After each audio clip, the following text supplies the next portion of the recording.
Ce dont nous allons parler aujourd'hui fait partie de ce qu'on pourrait appeler le partage du gâteau africain.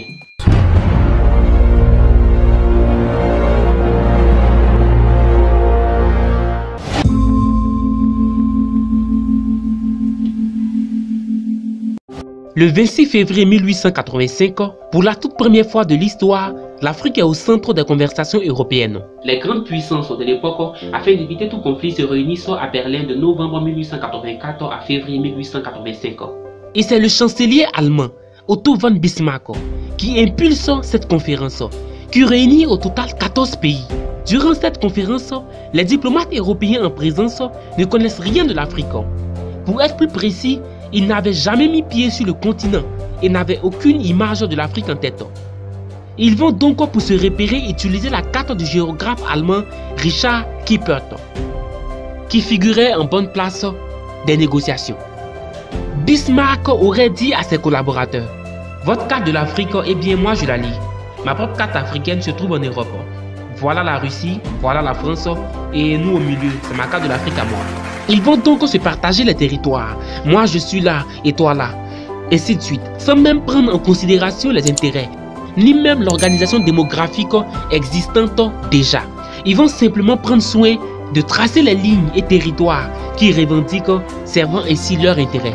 Après s'être partagé l'Afrique, ils vont revenir dans les colonies et pour certains poursuivre leur expédition jusqu'à ce qu'ils trouvent une population dite civilisée. Une fois dans les colonies, ne pensez surtout pas que les souverains locaux n'étaient pas conscients de ce qui est en train de se passer. Dans certaines régions, en particulier dans ce qui est le Nigeria et le Niger aujourd'hui, nous sommes à cette époque dans des régions islamisées depuis le 9e siècle. Et les populations avec des pratiques diplomatiques en arabe depuis le Moyen-Âge.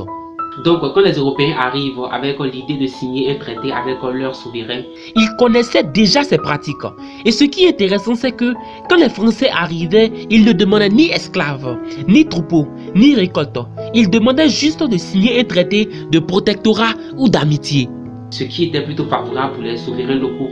Car ça servait leur intérêt, dans la mesure où les Français étaient plus puissants qu'eux et qu'ils maîtrisaient des techniques militaires avancées. Ils se sont simplement dit: ils me seront très utiles contre mes concurrents. Donc pour les souverains locaux, ça n'avait aucun sens, dans la mesure où à cette époque, la propriété privée du sol n'existait pas. Certains pays sont restés enclavés et les frontières ont été maintenues après les indépendances et des peuples ont été répartis un peu partout en Afrique. Si j'oublie tout, dites-le moi en commentaire. Je voudrais profiter de l'occasion pour vous demander de faire quelque chose de très important. Il faudrait que notre civilisation soit la dernière. Achetez un cahier et écrivez sur l'histoire, pas de l'Afrique, mais de votre famille, afin que dans 100 ans, les générations futures puissent savoir que vous avez existé. Je donnerai tout pour voir mes aïeux, ou du moins pour avoir quelques signes écrits de mes aïeux durant la colonisation et bien avant, car on vient tous de quelque part. Et pour terminer, si aujourd'hui c'est d'autres personnes qui nous racontent notre histoire, c'est simplement parce que nos ancêtres n'ont pas beaucoup écrit. Merci de croire en vous. N'oubliez pas de partager, très important. Au prochain épisode.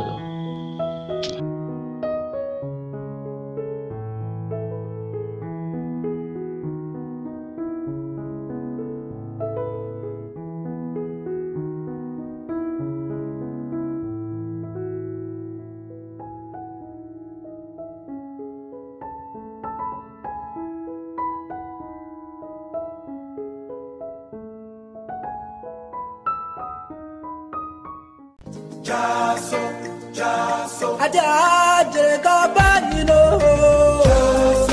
Jaso, Adja Gabayino. Jaso, Jaso, Gabayino.